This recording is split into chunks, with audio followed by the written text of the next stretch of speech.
Cada mañana a esta hora, Fernando Onega nos cuenta cómo ve él el día que está empezando. Fernando, buenos días. Muy buenos días, Alsina. El volcán de hoy se llama Puigdemont. Alerta máxima, dice Quintorra, como si hablase de la isla de La Palma. Y como dirían en mi tierra, puede escarallarlo todo ahora que bajaba el suflé catalán. Primero habrá que ver qué hacen con él. Si lo dejan en libertad, sin sabor para el Supremo. Si lo mandan a España, a ver qué dice el Tribunal de la Unión Europea, que le suspendió la inmunidad porque no veía riesgo de detención. Buen ojo de ese tribunal. Y a ver de qué delito se le puede juzgar. Para la mesa de diálogo, a ver cómo Aragonés justifica ante la clientela INDEPE que negocia con represores, que ese es el lenguaje soberanista. Para los presupuestos, no sé yo, porque el mandato del fugado es que se deje caer a Sánchez retirándole su apoyo. Y ahí tenéis a Unidas Podemos, que de entrada califica la detención de incomprensible. Buen día para recordar que Pablo Iglesias igualó la fuga de Puigdemont y el exilio del franquismo. Así que este cronista entendería que Sánchez no se alegre de la detención, lo descoloca. Tanto como su partido, que si lo deja solo, acepta el uso de los idiomas cooficiales con traductores en el Congreso. Tanto como Unidas Podemos, que después del impuesto de sociedades, ahora trata de meter los alquileres en el presupuesto, aunque menos que los datos de crecimiento, casi 2 puntos por debajo de lo previsto en el segundo trimestre, y ahoga el triunfalismo de la recuperación. Preparen cubos en la Moncloa, que la gota fría cae también sobre la residencia y la resiliencia del poder. Fernando, buen fin de semana, hasta el lunes. Hasta el lunes, muy buenos días.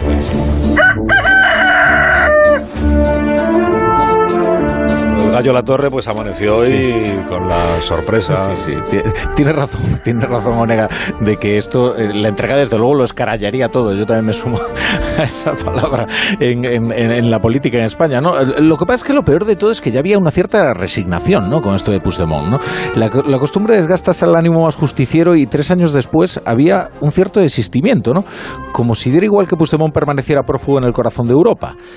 La detención del golpista en Cerdeña puede terminar en frustración otra vez si los jueces de la Corte de Apelaciones Sassari deciden no entregarlo a España, pero al menos el episodio habrá servido para recordar que un Estado que se respete no puede desistir en la búsqueda de la justicia para quien ha cometido tan graves delitos contra la democracia como Carles Puigdemont. Por otro lado, qué triste, ¿no? O qué raro que te hayas jugado la detención por ir a un festival de cosas folclóricas a Italia. Yo estoy convencido de que ni lo sospechaba, y que después de haber acudido a Francia sin consecuencias pensaba que, que sí, que la euroorden estaba suspendida, porque un festival folclórico, ¿no? Qué poca épica, ¿no?, hay en la biografía de Puigdemont, qué quiso todo. Anoche explicaba el abogado del señor Puigdemont. Bueno, presento primero a mis contertulios de esta mañana, discúlpame. Que acabe la... Gracias, ingeniero. Sí. José Antonio Vera, buenos días. Muy buenos días. Buenos días y bienvenido a esta tertulia. Buenos días, Nacho Cardero. Bueno, magnífica dependerá de cómo estéis hoy. Magníficamente bien tú, digo. Los tertulianos ya sabemos que, en fin, muchísimas gracias. Unos peores que otros, ¿no? Sí. Nacho Cardero, buenos días. Buenos días, yo soy de los que vienen, Yo soy de los que vienen. Ignacio Varela, buenos días. Buenos días. Aquí estábamos muy entretenidos con la pretertulia, que los oyentes se lo pierden.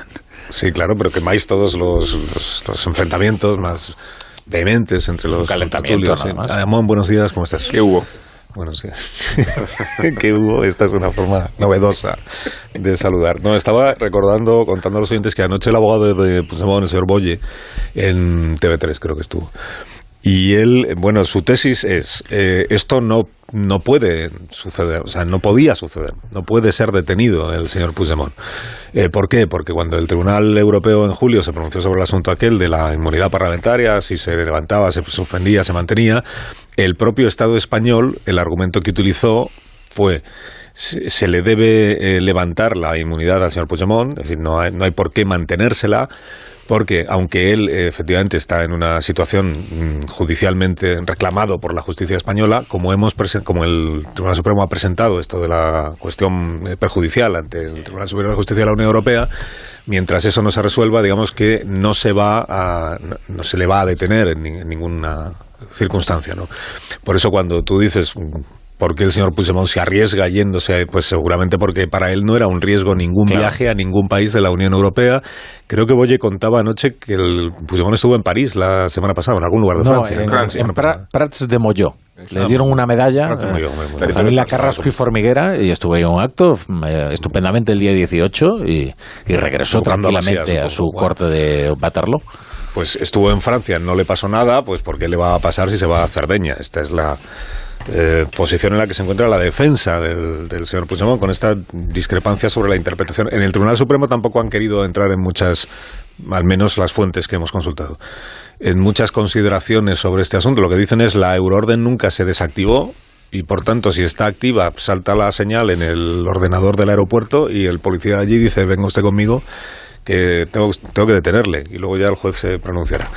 Bueno, me da un poco de miedo que en la tertulia de hoy entremos en tantos matices jurídicos respecto de qué es el Tribunal Superior de Justicia de la Unión Europea, qué es el Tribunal General, qué es la cautelar de la inmunidad, qué es el suplicatorio, que no, y al final le hagamos una empanada a los oyentes. La Corte de Apelación de Sassari, o sea, ya estamos en niveles de sutileza muy... Sí, a eso me refiero. Pero bueno, alguna primera consideración seguro que queréis hacer sobre la situación en la que está Puigdemont, o en la que están los afectados por la situación de Puigdemont, que son Per Aragones, Pedro Sánchez, el ministro Bolaños, Oriol Junqueras, el gobierno de Cataluña. ¿Quién quiere empezar? ¿Nacho? Bueno, pues yo creo, no sé si nos vamos a meter en demasiados vericuetos judiciales o legales, como dices, pero aquí algo vamos por lo más sencillo, es que Puigdemont ha pasado la noche en el calabozo, en las dependencias policiales, lo cual ya es sustantivo, ¿no? Y aquí nos habíamos olvidado todos de Puigdemont, y Puigdemont existe, no estaba muerto, estaba de parranda, se había ido al Guer a un aquelarre, ¿no? Y también hay un vía crucis para la justicia española, porque esto lo está sufriendo en propias carnes lo que está ocurriendo con Puigdemont. Y está claro que para que vuelva la normalidad a este país, sobre todo a Cataluña, todo pasa por también dar algún tipo de solución al problema Puigdemont, que está pululando por toda Europa, que está allí en Waterloo, y ese, digamos, que es el mayor de los problemas. Respecto a cuál es el futuro de Puigdemont, pues yo creo que aquí hay dos cuestiones, una de forma y otra de fondo. La de forma es la que has estado tú ahora, Carlos, con los argumentos de Boye y los argumentos del Tribunal Supremo, ¿no? Básicamente que, oye, si el Tribunal General de la Unión Europea dijo que no hacía falta que no hacía falta inmunidad, porque hasta que no se pronuncie que no hacía falta darle inmunidad a Puigdemont como eurodiputado, pues hasta que no se pronunciase el Tribunal de Justicia de la Unión Europea sobre la cuestión prejudicial por Llarena, pues que no iba a ser detenido, y la euroorden no entraba en vigor. Como dice ese Supremo, por lo menos los que hemos consultado nosotros, pues dice que la euroorden, excepto ese periodo que tuvo inmunidad parlamentaria por ser eurodiputado, siempre está vigente, ¿no? Y ahí está la cuestión, que se puede inclinar por un lado o por otro. Yo porque creo que al final van a dar la razón a Puigdemont, no tanto por la forma sino por el fondo. Es decir, porque yo creo que después de lo de Bélgica, después de lo de Alemania, como terminó las peticiones de extradición, y después de cómo aquí en España, la propia España, parece que se tiene poco respeto a las decisiones judiciales, y ahí están los indultos, pues aquí en España no nos creemos ni siquiera las condenas a los dirigentes del proceso, porque se van a tener que crear en Italia, porque lo van a tener que retener, o porque lo van a tener que extraditar a España, ¿no? Yo creo que los indultos o la política del gobierno respecto a los condenados por el proceso, pues no ayuda a la extradición de Puigdemont. Eso por un lado. Y por último, ya el tema, yo creo que es el político, que es lo que hablamos en la pretertulia que comentaba Varela, para el gobierno. Yo creo que esto para el gobierno central no es bueno, ni si lo extraditan ni si no lo extraditan.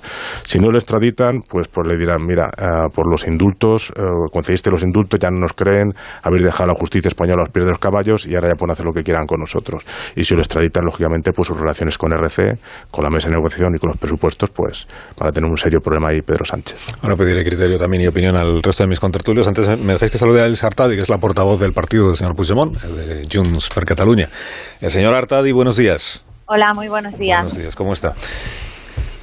Bien, estamos ahora aquí esperando las gestiones matinales. Ahora se estaban dirigiendo el equipo del presidente para poder estar en contacto con él esta mañana antes de que pase disposición judicial. Sí, con el señor Puigdemont ha hablado el abogado Gonzalo Boye. ¿Alguno de ustedes también ha podido hablar con él o no? Ha hablado Gonzalo Boye, ha hablado Josep Lluís Alay y nosotros estamos en contacto directo con ellos. Estábamos comentando ahora que probablemente el señor Puigdemont, cuando viaja a Cerdeña, es porque él entiende que no hay riesgo alguno de ser detenido, como la semana pasada en Francia. ¿Él les ha trasladado la sensación con la que él se ha encontrado con esta situación? O sea, él daba por hecho que esto no iba a pasar, ¿no? Bueno, es que yo ahora creo que lo describías muy bien. La semana pasada estaba oficialmente reunido en la Asamblea Francesa, estaba allí en visita oficial, reunido con los diputados. Este verano estábamos también en el Estado francés, en la Cataluña Norte, y no había ningún problema porque la resolución del Tribunal General de la Unión Europea es muy clara, es muy contundente y, por tanto, si la semana pasada estaban de visita oficial en París, entendíamos evidentemente que en el Estado italiano sería igual. Y, por tanto, esperamos una pronta resolución de la situación. Quizá se ha producido esta situación, digo, por el medio de transporte que ha utilizado. Al llegar al aeropuerto entiendo que es donde se pasa el control de pasajeros del avión y salta la alarma en el sistema y el policía de turno dice, mire, aquí pone que tengo que detenerle y luego ya se verá, pero... Bueno, también, digamos que para entrar en la Asamblea Francesa supongo que deben haber tantas o más restricciones como para llegar a un aeropuerto italiano, pero ciertamente esperamos que todo sea una confusión, un malentendido proveniente de los registros aeroportuarios. De hecho, ayer todo fue muy prudente, han esperado, se verá esta mañana, ¿no?, a ver cómo se pronuncia el juez, y a partir de aquí veremos. Nosotros tenemos confianza en el sentido de lo que ha sucedido en las últimas semanas, en los últimos meses, la resolución del Tribunal de Luxemburgo, y por tanto esperamos que en las próximas horas se pueda resolver. El Gobierno de España hasta este momento lo único que ha emitido es un comunicado, al menos que yo sepa, comunicado anoche muy breve en el que dice que la detención obedece a un procedimiento judicial que está en curso, que el señor Puigdemont, como cualquier otro ciudadano de la Unión Europea, tiene que responder de sus actos ante los tribunales y que, en consecuencia, entiende el Gobierno que Puigdemont debe someterse a la acción de la justicia. Sí, es peculiar el comunicado porque precisamente es el Gobierno español quien comunica al Tribunal de Luxemburgo que la euroorden no está en vigor, comunican que no tiene efecto y que no se puede ejecutar en ninguno de los países de la Unión Europea. Por tanto, más allá de este comunicado anodino que pueden emitir para cualquiera de las situaciones, aquí quien sabe pronunciar es el Gobierno español, porque es el Gobierno español quien comunica con el Tribunal General de la Unión Europea. No son los diferentes órganos judiciales españoles, sino el Gobierno español. Un país, una voz, que se aplica al principio europeo, y por tanto es el Gobierno español ahora quien tiene que pronunciarse, porque o bien han mentido directamente al Tribunal de Luxemburgo, lo cual sería gravísimo, o tienen que confirmar que realmente estas euroórdenes no están en vigor. ¿Qué debería hacer, en su opinión, el Gobierno de Cataluña, del que forma parte de Junts per Catalunya y que preside el señor Aragonés, ante esta situación? ¿Cómo debería proceder? Yo creo que la primera reacción debe de ser, insisto, del Gobierno español, de Pedro Sánchez. Han sido las autoridades españolas, y lo recoge muy bien la resolución, las que han comunicado cuál es la situación de las euroórdenes del presidente Puigdemont, pero también de los consellers Comín y Ponsatí. Y esta situación, si no la resuelve el Gobierno español, es un grave, una complicación grave para la diplomacia española, para las relaciones con el Tribunal General de la Unión Europea, en la que oficialmente, en el documento lo recoge muy bien, y sale la representante del Gobierno español, de las autoridades españolas, las que se pronuncian de esta manera, que es muy contundente. La resolución es muy corta, creo que es muy entendible para todo el mundo y es muy clara, y por tanto aquí el Gobierno español no puede hacer ver que esto no pasa, no puede hacer ver que hay separación de poderes y que en esto no tienen nada que decir, porque son las propias autoridades españolas las que transmiten la información al Tribunal Europeo. Y si el Gobierno español no hace esto que usted me está diciendo, ¿será también una complicación para las relaciones entre el Gobierno de Cataluña y el Gobierno central? Si no hacen esto, claramente es un ataque por parte del Gobierno español, que tendría que ser fiel a su palabra, no la palabra que nos da el Gobierno de Cataluña, que ya sabemos que la incumple cada vez, pero sino a las autoridades europeas. Y por tanto, aquí es una situación muy grave de un ataque directo, si no se pronuncia de esta manera el Gobierno español, hacia el presidente Puigdemont, hacia el independentismo y hacia todos los que buscan también una solución dialogada y política lo que es un conflicto político. En la consecuencia política, lo que le pregunto es si una situación como esta que se ha producido y si el gobierno de España no hace esto que usted me está diciendo, si será un obstáculo ya insalvable pues para la mesa de diálogo, para las negociaciones que mantienen ustedes. Vamos a ver, pero claramente es una actitud. Si las autoridades españolas deciden que se saltan todos los procedimientos europeos y perpetran este ataque contra el independentismo, contra la figura del presidente legítimo, contra la figura del presidente Puigdemont, claramente estamos entrando en una fase distinta de las relaciones que habían hasta ahora, que ya eran suficientemente complicadas. Si el señor Puigdemont es el presidente legítimo de la Generalitat, ¿el señor Aragonés qué es en este momento? El presidente Aragonés es el presidente electo, igual que lo era el presidente Torra, pero venimos de una situación que no se le escapa a nadie en Cataluña, de un gobierno depuesto por el 155, por una intervención ilegítima y ilegal por parte del Congreso, por parte del Senado, en el cual todo el mundo sabe que las elecciones en Cataluña las decide o el propio presidente o el Parlamento de Cataluña. Y esta situación la vivimos de esta manera desde hace casi 4 años, sin sacarle ni un ápice de autoridad al presidente aragonés, pero la situación es así y todo el mundo lo reconoce. Pero luego ya hubo unas elecciones autonómicas este mismo año, ¿no? Que tampoco estuvieron convocadas ni por el presidente de la Generalitat ni por el Parlamento, por cierto. Bueno, porque el Parlamento fue incapaz de investir a un nuevo presidente después de la salida del señor Torra, ¿no? No, porque se inhabilitó al presidente Torra por parte, de nuevo, de autoridades españolas, en un caso que está, evidentemente, en los tribunales europeos. Digo, pero una vez que ya los catalanes volvieron a pronunciarse, elegir un nuevo parlamento, y fueron ustedes también a las elecciones, Junts per Catalunya, y se invistió al señor Aragonés, el presidente de la Generalitat es el señor Aragonés. El presidente electo de la Generalitat es el presidente aragonés. No encontraréis nadie de nuestro partido que diga lo contrario. Yo misma lo acabo de repetir hace un momento. Por tanto, no hay ninguna polémica en este tema, pero es evidente de dónde surge todo, de dónde partimos, de la situación en la que se genera la política catalana en un momento en el que hay una bifurcación de lo que está pasando. Elsa Artadi, gracias por haberme atendido esta mañana. Que tenga buen día. Muchísimas gracias a vosotros. Gracias. Buen día. La portavoz de Junts per Catalunya, insistiendo en este argumento que dices que fue el propio gobierno español, el Estado español, a través de la Abogacía del Estado ante el Tribunal Europeo, el que manifiesta que no se va a detener a Puigdemont. Esto que decía antes Cardero, ¿no? El argumento de usted no necesita la inmunidad parlamentaria porque no está en riesgo de ser detenido hasta que no se resuelva la cuestión esta perjudicial. Bueno, veremos en qué queda la cuestión. Escuché a Cardero, Varela, José Antonio Vera, Rubén Amón. Ignacio. Bueno, siguiendo la lógica de esta señora, el presidente legítimo de la Generalitat es el señor Companys, ¿no?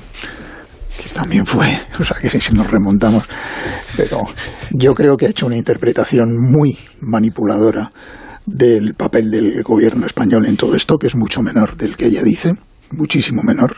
Afortunadamente esta no es una cuestión entre gobiernos sino entre jueces, y es muy obvio que ese partido, Junts per Catalunya, está preparando el terreno ante una posible extradición para lanzar la insurrección o relanzar la insurrección en Cataluña contra Pedro Sánchez. Esto que Rafa Latorre decía, que todo se escaralla. Yo no sé, que todo se escaralla excepto para la causa de la justicia, ¿no? No, hombre, evidentemente. Con esta cosa que tenemos de analizarlo todo tácticamente. Bueno, de momento aquí lo único que ha habido es un movimiento, un automatismo policial, sencillamente, pues a la policía italiana de aeropuertos le ha saltado un aviso, actuado en consecuencia y ya está. Los jueces todavía no han entrado en acción.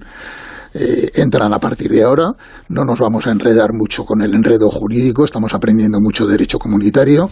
Yo no creo que los jueces italianos se precipiten a entregarlo a España, porque eso sí que sería irreversible, y lo que yo creo que harán será prudentemente esperar lo que decida el Tribunal de Luxemburgo, que es verdad que es una situación compleja porque la famosa cuestión prejudicial se refería solo a Bélgica y hay que ver si se extiende. Bueno, esa es la parte en la que no queremos. Yo creo que serán prudentes, pero tengamos en cuenta que si solo dependiera de Italia, probablemente sí que lo entregarían, porque Italia no es Bélgica, y la cooperación en materia de extradición, por ejemplo, de delincuentes mafiosos italianos a Italia es intensísima. Por tanto, lo que pasa es que no depende solo de Italia. El gobierno se quita de en medio, hace bien, porque no juega en este asunto, a pesar de lo que ha dicho la señora Artadi, y solo terminará jugando si lo entregan, lo condenan y entonces lo tiene que indultar. Y lo tiene que indultar, después de la doctrina esta de la concordia y tal. Pero yo vuelvo a decir, ¿cómo puede ser una mala noticia para un gobierno que se le entregue un prófugo al que la justicia española ha pedido la extradición? La política española es tan rara que suceden estas cosas. Puigdemont era la pieza suelta del puzzle, todos lo sabíamos, y bueno, aunque yo no creo que lo vayan a entregar inmediatamente, aunque en algún momento terminará en España, pero no ahora, con carácter inmediato, pues si sucediera, si lo entregan, pues sería una muy mala noticia para Esquerra Republicana, muy mala para el gobierno, entre otras cosas porque todavía no hemos escuchado a Podemos. Yo creo que sí es cuestión de horas que Podemos se desmarque de esa nota oficial del gobierno, y por supuesto para Puigdemont. Y sin embargo creo que sería una gran noticia para la justicia española y una gran noticia para el partido de la señora Artadi, que es que para el que sería fiesta mayor. Y no nos engañemos, este partido electoralmente, con un dirigente que lleva 3 años fuera de España, empató electoralmente con Esquerra, y si ahora mismo no tienen la presidencia de la Generalitat es por los poquitos votos que sacó el PDeCAT. Son 9 los minutos que quedan para las 9 de la mañana. Después escuchamos a José Antonio Vera. Me dejáis que hagamos una pausa muy cortita, de verdad, y a la vuelta estamos de nuevo con este asunto y con otras cuestiones que tenemos también en la actualidad de esta jornada. Os recuerdo que estamos en vísperas de unas elecciones en Alemania que son muy relevantes también para la Unión Europea. Más de uno en Onda Cero. Te han agregado al grupo de espera.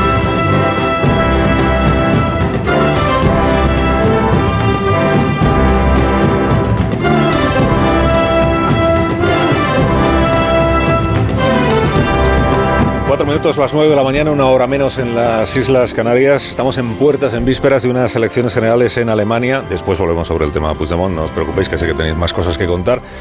Pero estamos en vísperas de unas elecciones muy relevantes, aunque solo sea porque Angela Merkel abandona ya la primera línea de la política alemana.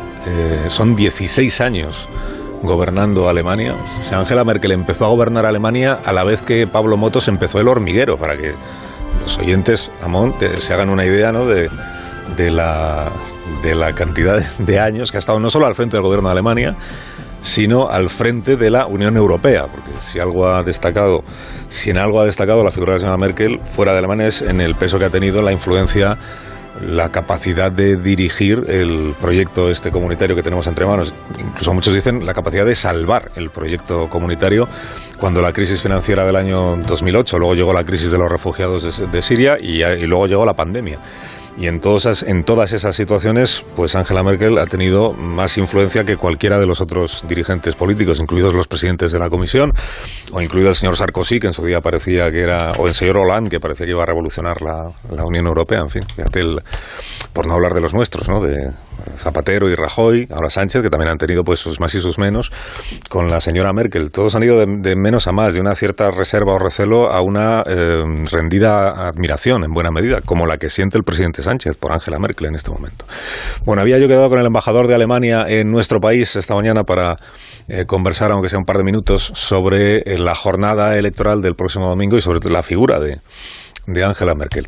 Wolfgang Doll, embajador de Alemania en España. Muy buenos días. Muy buenos días. Buenos días. ¿Qué lugar ocupará, cree usted, embajador, Angela Merkel en la historia de su país, de Alemania, que ha tenido gobernantes con una enorme personalidad y carisma desde el final de la Segunda Guerra Mundial hasta ahora, ¿no? Donde nombres, pues fíjese, Willy Brandt o Helmut Kohl o Helmut Schmidt, ¿no? Angela Merkel, ¿qué papel cree usted que le tiene reservada la historia en Alemania? Bueno, has presentado esta era de la canciller Merkel. 16 años son toda una era, es cierto. Para mí es difícil como hombre, soy funcionario de Estado, no voy a valorar al gobierno, pero esos 16 años han estado marcados, como ha dicho antes, por números, desafíos y crisis, y lo que podemos decir, estos crisis y desafíos han sido superados conjuntamente en Europa. Alemania, liderada por la canciller, ha contribuido a ello sustancialmente.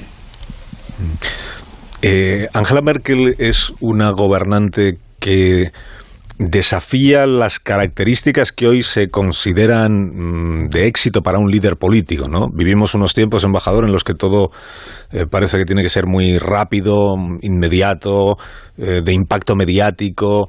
Y claro, Angela Merkel es una dirigente que habla poco, que cuando habla utiliza un lenguaje muy directo, se entiende muy bien lo que está queriendo decir, que tiene un carisma, digamos, o una manera de llevar adelante su carisma muy distinta de la de los gobernantes o líderes políticos de otros países, ¿no le parece? Sí, bueno, todos los presidentes y cancilleres tienen sus particularidades individuales, y la canciller también. Creo que en esos 16 años Merkel ha también marcado la política internacional, también por su personalidad y su estilo político. La historia de estos 16 años en la Unión Europea y las dudas que en algunos momentos ha habido muy serias sobre la continuidad de la propia Unión Europea o la continuidad de la moneda única, del euro, ¿no? En la crisis del año 2008, ahí la figura de Merkel ha sido decisiva. Le pregunto, gobierne quien gobierne Alemania, pues no le voy a preguntar quién va a gobernar Alemania, pero que gobierne quien gobierne Alemania, ¿podemos tener la seguridad de que ese compromiso de Alemania con el proyecto de la Unión Europea va a permanecer? Hay un consenso profundo y esencial en Alemania en materia de política exterior y también de política europea. El compromiso con Europea, con el gran proyecto de paz y democracia que es la Unión Europea, el compromiso con el multilateralismo, la fiabilidad transatlántico, son algunos de los rasgos de continuidad en la política exterior. Y estas coordenadas de la política exterior alemana no cambiarán, gobierne quien gobierne. ¿Y la relación con España? El embajador, que es de lo que usted más se ocupa, ¿no? Sí. Las relaciones entre Alemania y España no dependen de personas individuales, porque hay una sintonía fundamental en estos asuntos europeos. Compartimos valores y creo que en esta cooperación entre España y Alemania desde esta cooperación, se puede impulsar al proyecto europeo de una manera decisiva. Creo que en la cooperación económica, por ejemplo, en el ámbito de la recuperación tras esta pandemia, no solo la recuperación económica, sino también la modernización de nuestras economías, de la economía española, pero también, por supuesto, de la economía alemana. Hay un potencial enorme de cooperación entre los dos países y vamos a aprovechar esta sintonía y esta cooperación para avanzar y construir una Europa cada vez más fuerte. El domingo sabremos cómo queda el nuevo Parlamento alemán. De ese nuevo Parlamento pues saldrá un nuevo gobierno. La señora Merkel abandona la primera línea de la política. La señora Merkel estará en España, estará el próximo día 14 de octubre, creo que es cuando recibirá el premio con el que ha sido distinguida, que es el Premio Europeo Carlos V, con el que la Fundación Academia Europea Iberoamericana de Juste distingue a las personalidades que se han significado, ¿no?, en la construcción europea. Un gran día para nosotros, para las relaciones entre los dos países, por cierto, y una oportunidad muy agradable de decir adiós a los españoles. Pues estaremos atentos, incluso estaremos allí para escuchar a la señora Merkel decir adiós a los españoles. Embajador, gracias por habernos atendido esta mañana y le deseo que tenga buen día. Muchas gracias por hablar conmigo. Gracias a usted. El embajador de Alemania en nuestro país. Son las 9:05, 8:05 en las Islas Canarias. De las elecciones en Alemania, si queréis ya os pregunto la semana que viene, que igual ya tendremos las ideas más claras, ¿no?, de si se han cumplido los pronósticos demoscópicos o no. Si el partido conservador, que es el de la señora Merkel, ha conseguido ganarle a las encuestas, porque ahora está por detrás. Van cambiando bastante las encuestas. Ha recortado distancias, ¿no?, en estos últimos días, ¿eh? Pero lo veremos. Bueno, antes de seguir con Puigdemont, que es viernes, y los viernes a esta hora recibimos a Raúl del Pozo.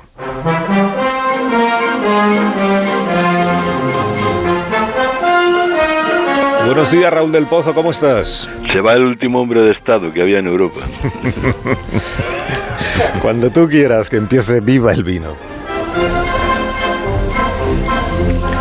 El movimiento telúrico está entre una isla del Mediterráneo y una isla del Atlántico. En Creta no se sabe si Puigdemont, el prófugo, está detenido o retenido por la Euroorden o por el Tribunal Supremo. Esperamos la decisión de los jueces italianos. Antes y después de que el Vesubio sepultara Pompeya, los volcanes han destruido ciudades. En España hay casi 100, la mitad en las Islas Canarias.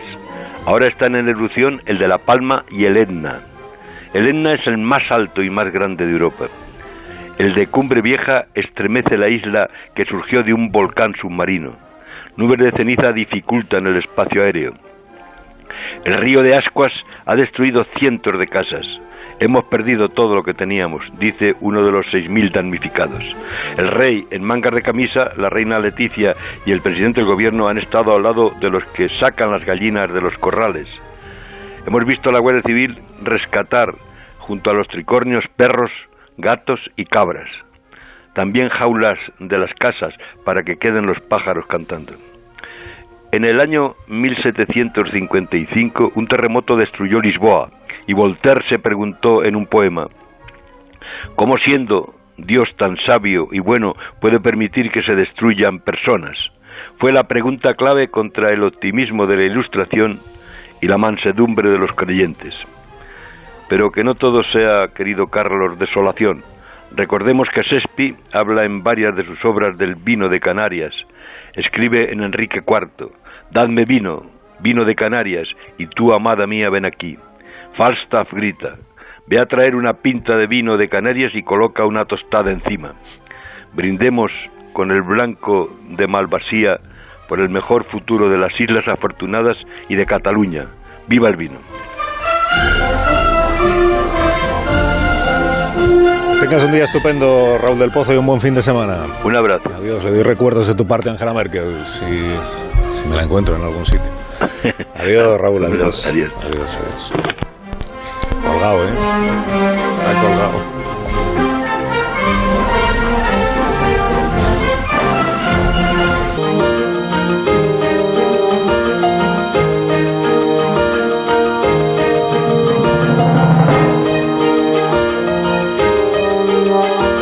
Más de uno. Onda Cero. Carlos Alsina.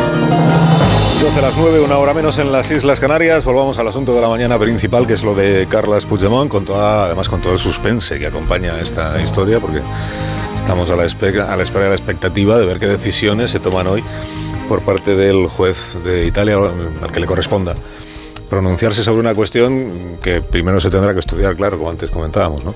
Y el enredo, por llamarlo así, o la cantidad de papeles que tendrá que mirar el juez, pues hace pensar que no va a ser una cosa inmediata, pero bueno, lo iremos viendo. Le tocaba a José Antonio Vera, me parece, ¿no? Turno de palabra, luego la torre por alusiones y Amón si lo desea. Sí, Amón lo desea, sí. Venga. Bueno, dentro de este grandísimo embrollo, ¿no? Que eso es lo típico que Mariano Rajoy llamaría un lío, ¿no?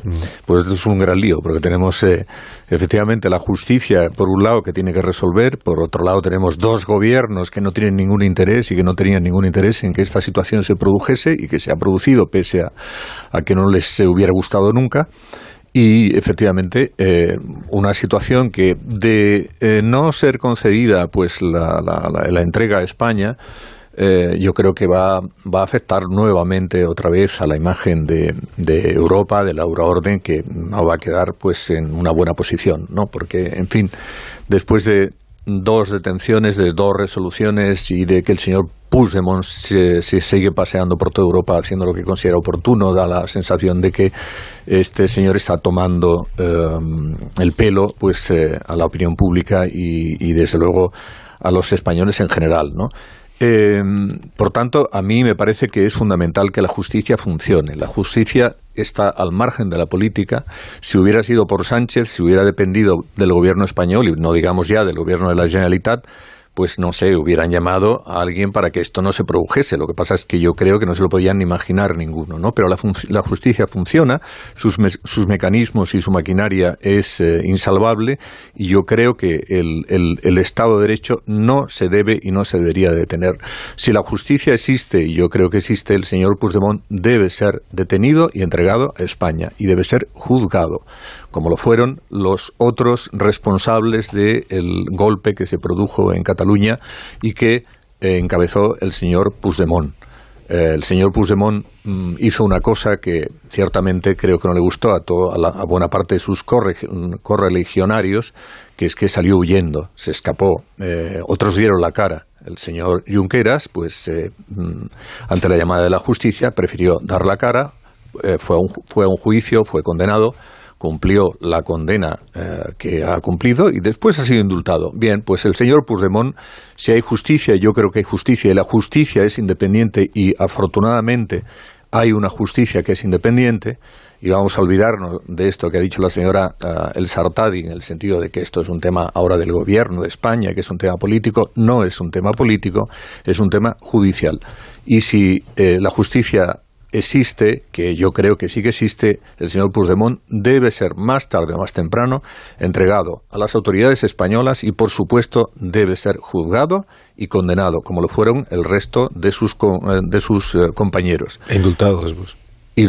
Bueno, después que lo indulten también, no, claro. Después que lo indulten también, pero no le vayamos a indultar antes de tiempo, ¿no? Que es lo que algunos ya estaban comentando, que se podía incluso llegar a la situación de que se le indultaran, entre comillas, antes de tiempo.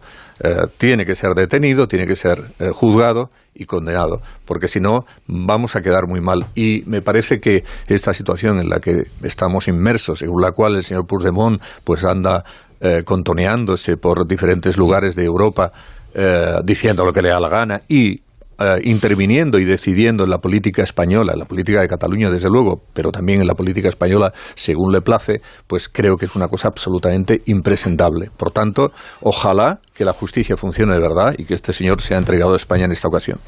Bueno, Puigdemont estaba eligiendo los lugares a los que iba precisamente para precaverse de los riesgos en que podía incurrir. Y me refiero que en el caso de Italia su amenaza es la simetría de los códigos penales, que no se daba con Alemania y que no se daba con Bélgica, y que fue el resquicio por el que finalmente no quiso llevarse a término la extradición por un delito como el de la malversación. Cuidado, porque sí que existen códigos penales similares entre España e Italia a propósito de la sedición. Y digo a propósito de la sedición porque es tan extemporánea esta detención que ni siquiera ha dado tiempo a llevar a término la promesa que alcanzó el Partido Socialista con los independentistas respecto a corregir el delito por el que fueron condenados los artífices del Prusés. Recordemos que fueron condenados por sedición y que una promesa más o menos explícita del Partido Socialista fue rectificar en el Código Penal de forma que la sedición aliviara mucho su contenido, su carga penal, ¿no? Y esa era una de las expectativas de Puigdemont, volver por un delito que ya casi no existía o que se había convertido en inocentada universitaria. Y ese es el motivo por el que, tensando la cuerda, Sánchez no quiso emprender esa promesa que había realizado, hasta el extremo de decirse que ya no era urgente reformar un código penal, cuando se nos dijo en su momento que la reforma obedecía a la obsolescencia del código penal, no a los intereses, por supuesto, de conveniencia política. Por eso digo que la detención primero le sorprende a Puigdemont, donde no la imaginaba, le sorprende a Sánchez, donde no le esperaba, y le sorprende a Esquerra, donde más se le puede desconcertar. Y creo que el efecto judicial no sé cuál va a ser el desenlace, pero sí sé cuál es el efecto político, y de momento el efecto político es que Puigdemont es un aglutinador de la causa soberanista cuando más dividida estaba, y es una amenaza directa al estado de equilibrio, de domesticación que Sánchez había conseguido en la causa soberanista. Se le vuelve a encender la causa soberanista porque Puigdemont es un aglutinador. Yo estoy bastante de acuerdo con lo que dice Zarzalejos en el Confidencial acerca de que la resignación, digamos, es una especie de suicidio, ¿no? Y nosotros nos habíamos resignado prácticamente a que Puigdemont estuviera en el corazón de Europa, como dice Vera, contoneándose, ¿no? Pero un Estado que se respete tiene que juzgar a aquellos que han lesionado sus leyes. El problema que yo veo es que Puigdemont ya no es ni siquiera un enemigo, es sobre todo una fuente de frustración, porque es que un enemigo es sugestivo y lo que es Puigdemont es una fuente de frustración, no solo una fuente de frustración, es una fuente de desgaste moral, de la moral democrática, porque y aquí hay mucho riesgo de que volvamos a digamos, elevar las expectativas respecto de la entrega de Puigdemont y luego finalmente eso no ocurra, porque también puede devolverle el Tribunal de Justicia de la Unión Europea la inmunidad. Ofreció argumentos para ello cuando le recomendó al expresidente catalán que pidiera medidas cautelares en caso de ser detenido, ¿no? O sea, hay razones objetivas a las que se puede agarrar Puigdemont y que puede ser una nueva fuente de frustración para los españoles que ya han sufrido mucho desgaste de su moral democrática con este caso. En cuanto a la política española, ¿cómo será la confusión que tiene respecto del Estado y del Gobierno el Sartadi, ¿no? Que probablemente el Gobierno no desee que le caiga por aquí Puigdemont. O sea, fijaos, y el Estado, sin embargo, está actuando para que eso ocurra. Yo creo que la capacidad de coacción que tiene sobre Esquerra el independentismo mesiánico es tal, y recordemos que ahora mismo se están negociando unos presupuestos muy delicados y hay una serie de alianzas que se están tratando de forjar, que sí que puede revolver por completo el panorama político. Rafa, Esquerra es el independentismo mesiánico. Bueno, pero es que nos estamos comiendo aquí unos... Y el otro también. Pero estoy hablando del icono que supone Carles Puigdemont, y basta visitar a Mer para entender que trasciende incluso de Oriol Junqueras. La influencia política de Puigdemont en la política catalana y por tanto en la española es inconmensurable, es mucho mayor de la que se podía esperar de un individuo que lleva 3 años fuera y tal, pero es verdad, y de su partido. Sigo diciendo que si lo traen sería fiesta mayor para su partido, aunque no personalmente para él. Pero volviendo a la política pura, es que el diseño estratégico que tenía Pedro Sánchez para llegar en barca a las elecciones generales descansaba fundamentalmente y descansa sobre 2 patas. Una que es cabalgar sobre una recuperación espectacular de la economía que nos iba a salir el dinero por las orejas a todos los españoles y que solo traería bienes y prosperidad y tal y cual. Y otro, anestesiar el tema de Cataluña definitivamente como motivación electoral y como problema de la política española. Bueno, yo creo que en los dos tiene serias dificultades. Ni la recuperación económica, y ya acabamos de ver los datos, va a ser tan espectacular y tan, en fin, abrumadoramente próspera para el país, sobre todo para los ciudadanos del país, y no va a estar exenta de conflictos sociales, de problemas, de tensiones territoriales de todo tipo, ni el tema de Cataluña se puede anestesiar. Yo sigo pensando que al final el tema de Cataluña en esta legislatura, como se va a cronificar, seguirá siendo, y la cuestión territorial en su conjunto, seguirá siendo un factor esencial en la decisión de voto de los españoles cuando... Pero fíjate, en Cataluña algo ha cambiado. O sea, efectivamente hay un 15% de lo que llamamos hiperventilados, que son los que tienen a Puigdemont como una figura totémica, y hasta que no encontremos una solución para Puigdemont no se van a calmar las aguas catalanas. Pero también es cierto que ayer yo no vi muchas manifestaciones, hoy la ANC pues está haciendo una manifestación, pero que yo creo que no está teniendo mucho recorrido o mucha expectación. Aquí tenemos algunas imágenes que estamos observando en estos momentos, pero que tampoco, es decir, no se han quemado coches. Digamos, hay unos hiperventilados que están con el mantra de la independencia y que hasta que pues no lleguen, no se den contra la pared, pues no van a acabar con ello. Pero hay otros independentistas que sí se han dado cuenta que son también, y tú dices, Rafa, que los españoles estamos frustrados, ¿no?, de lo que ha pasado con el Estado de Derecho, cómo se han reído de la justicia justicia española en Europa y con los indultos, y es verdad, pero también hay frustración en una gran parte del independentismo, que son los que no se manifiestan hoy, que se sienten totalmente engañados y que están totalmente desapegados de la hoja de ruta de Puigdemont, y eso, de alguna forma, reconozcámoslo, lo han traído los indultos. O sea, lo que sí debería hacer el gobierno español, más que meterse en este lío judicial en el que tiene poco que decir, es, si fuera consciente de sus obligaciones de Estado, es trabajar seriamente para replantear todo el mecanismo de la cooperación judicial europea y concretamente el mecanismo de la euroorden, que está claro que no funciona. Ojo que los gobiernos efectivamente tienen poco que decir, al menos formalmente, pero sí que pueden hacer mucho, ¿eh? No, tampoco vamos a pensar ahora que los gobiernos no intervienen, no hacen llamadas, no presionan, sí que presionan y lo pueden hacer. Lo que pasa es que en este caso, pues yo entiendo que probablemente si esa presión se puede producir, quizás sea en sentido contrario. Ahora bien, Sánchez tiene esta capacidad de mutación tan tremenda que yo creo que a él, si finalmente, imaginemos que a Puigdemont nos lo entregan y le tienen que juzgar y condenar, etcétera, si procede, que procederá evidentemente, al final Sánchez se lo apunta también como un éxito, y teniendo en cuenta que vamos hacia unas elecciones, él dirá, pues yo dije que le íbamos a detener y aquí le tenemos, lo he traído yo, ¿no? La Fiscalía, quien él dijo aquello de la Fiscalía, pues ya está, ¿no? Pues la Fiscalía. Entonces, Sánchez se puede apuntar una cosa y la contraria. Es verdad que ahora le viene muy mal por el tema de los presupuestos, por sus relaciones con Esquerra, etcétera, etcétera, pero si finalmente, teniendo en cuenta que estamos ya entrando en la recta última de la legislatura, si esto se produce, también él puede sacar pecho para decir que, bueno, esto es lo que dije yo y lo que prometí, ¿no? Sí, pero ahí verá, después cuando esté una vez aquí, ¿qué hacen? Si lo indulta, malo. No lo puedes indultar hasta que no esté condenado. Es que es imposible hacerlo. Ya nos ponemos en ese estadio después, que también va a haber. Y si no lo indulta, también malo, porque va a perder, digamos, por la debilidad del PSOE en lo que son en las próximas generales, o que la dependencia que tiene de sus socios, pues en un sentido o en otro. Pero el indulto no llegaría hasta después de las generales, porque eso, el procedimiento judicial pues lleva su tiempo, ¿sabes? Hay que instruir, hay que... Sí, es verdad que un buen aparato de propaganda es capaz de apuntarse... en fin, cualquier cosa, ¿no? Hasta las mayores catástrofes, pero eso es propaganda, no es política. Y políticamente el conflicto de Cataluña va a estar muy presente en la sociedad española durante mucho tiempo y va a seguir siendo un elemento determinante en la decisión de voto de los españoles. No solo eso, insisto, sino toda la cuestión territorial. Falta mucho tiempo para las elecciones generales, pero cuando llegue el momento veremos que probablemente las cuestiones territoriales, y ahora estoy pensando en otras cosas, no solo en Cataluña, van a pesar tanto o más que la política económica. Lo que digo es que la decisión de no reformar el delito de sedición era un ataque, un gesto de hostilidad a Puigdemont, y que Esquerra y el Partido Socialista tenían como enemigo los dos a Puigdemont.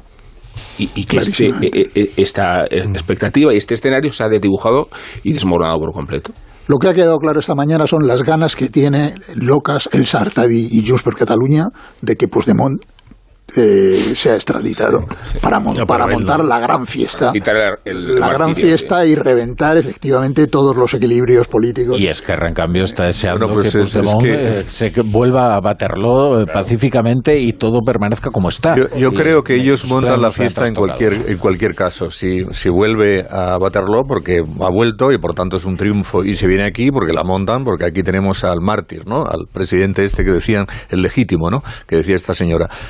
La van a montar siempre, pero es que lo suyo es que la monten, pero que venga y que pueda ser juzgado, porque es lo que corresponde, y porque este señor se ha estado riendo de todo Dios durante todo este tiempo, y me parece que eso no es de recibo. No es de recibo que todo tu gobierno, o gran parte de tu gobierno, haya tenido que ir a juicio y ser condenado, y él por aquí dando vueltas montándola, ¿no? Por decir una última cosa, Carlos, tengo que despediros, no quería el arresto de Puigdemont, ni el gobierno, ni Esquerra, ni probablemente Joyaren. Eso díselo al policía que lo detuvo en el aeropuerto y al juez italiano que le ha caído encima este asunto. Ocúpese usted, aunque en realidad nadie quiere que haga usted. Que por cierto, que hoy va a dormir también en calabozo, porque la vista no va a ser hasta mañana o el lunes. Hasta mañana o el lunes. Fíjate. Pues Pues entonces tenemos tema ya también para el lunes, no te preocupes, Cardero. Seguiremos. Bueno, tengo que despedirme. El lunes Alemania, por favor. Sí. Viene la selección sale más una cortina de humo dirán. El lunes Alemania, pues depende, Ignacio, depende de las noticias, siempre se ordenan dependiendo de qué otras noticias han ocurrido. Si entra en erupción un volcán, pues fíjate cómo ha caído el volcán, ¿eh? Bueno, llevamos toda la tertulia sin hablar del volcán, ¿eh? El volcán ha caído, vamos. Sí. A eso me refiero, pero no os habéis dolido de que ya no le hacemos caso al volcán. Es que la novedad marca la actualidad de cada día. La caída del volcán es la venganza de la prensa escrita sobre el audiovisual, ¿no? Y sobre la visual, que le teníamos mucha envidia a los periódicos, ¿no? Bueno, pero ahora estarán organizando un vuelo charter en La Palma hasta Cerdeña, para que toda la prensa que está en La Palma se vaya para Cerdeña y así ya. Madina y Semper que hablen del volcán por un rato. No, y eso les interesa mucho a Alemania, ya empezamos la semana pasada. Bueno, que os vais, que si no me reprochan que les quitáis minutos a los insultos. Adiós Ignacio, adiós La Torre, adiós Vera, hasta luego Amón y adiós Cardero. Buen fin de semana. Luego hay cultureta y vais a hablar de cosas cutres, me han dicho. El cutrerío en la cultureta. El cutrerío, bueno, ¿qué le está pasando? No les ajeno a Nacho. ¿Qué le está pasando a la cultureta? ¿Qué le está pasando? En Onda Cero, hasta las 12:30, Alsina es Más de Uno. Oye,